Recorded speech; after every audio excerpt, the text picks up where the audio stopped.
Twinkle, twinkle, little star, how I wonder what you are. What is that weird thing? It's like a star that changes colors a little bit in the south. My friend has seen it for 3 nights, I think. And so I came out here to look for it, and there's a star that's different. It's weirder. And I think he tried to look up on an app or something. I'm not going to do that. But I forget that, like, this is a perfect place for stargazing. And I should actually just make a calendar. And I've made them over different times. I've made different ones. But of activities that happen, like, just by default. The generic calendar. And so pick, like, one night a week where everybody just kind of goes star watching if they want to. There's like a place for it. There's a telescope set up, the one with a USB port that feeds into a computer that's light shaded, and then people can dress appropriately to be prepared for, standing outside in a somewhat colder night. It's not that bad, but it takes 20 minutes for your eyes to adjust. So you have to actually stand out there, actually I could have sitting spots where there's a bunch of chairs. Well, I already have those. But in a nice clear area and not have a fire at that exact spot, because that would be light pollution. And I live in a place where there's not a lot of light pollution. It's like really a luxury. And, like some people in the city, they've never even seen the Milky Way. You know what that is? Well, we live in this big galaxy, right? And so in a dark place away from the city, you'll see a big band of stars that go across the sky, like a density of stars. And that's actually the edge of the disk. That's you looking across the disk of the big galaxy we're in. We're just this tiny planet.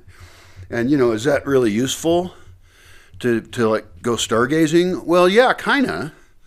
I mean, we're not astrophysicists or anything, but actually, I did talk to an astrophysicist who lives in a city nearby.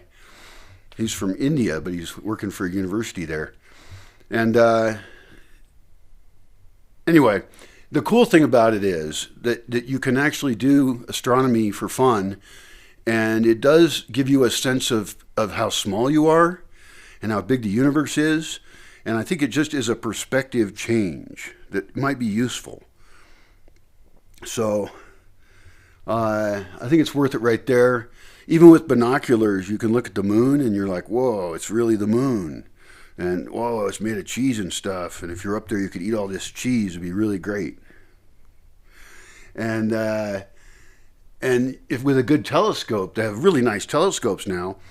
And since I want to once again host a lot of people, and I had a telescope, but it got damaged, it was abused.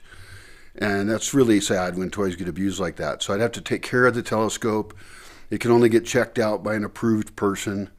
I hate to be uptight about stuff like that, but it just bothers me when my shit gets destroyed. And then, like, I had a drum that got destroyed.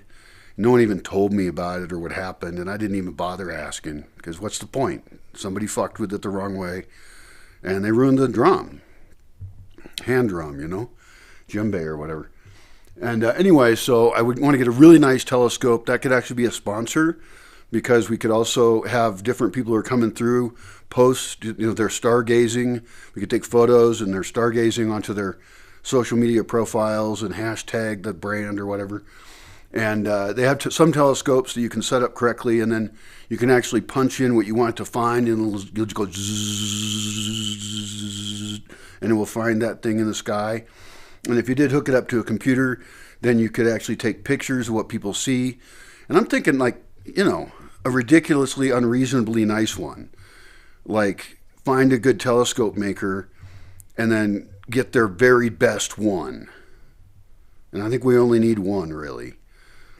The best one. And I want to use that. I mean, I've used telescopes before. They're cool. I had a pretty good one.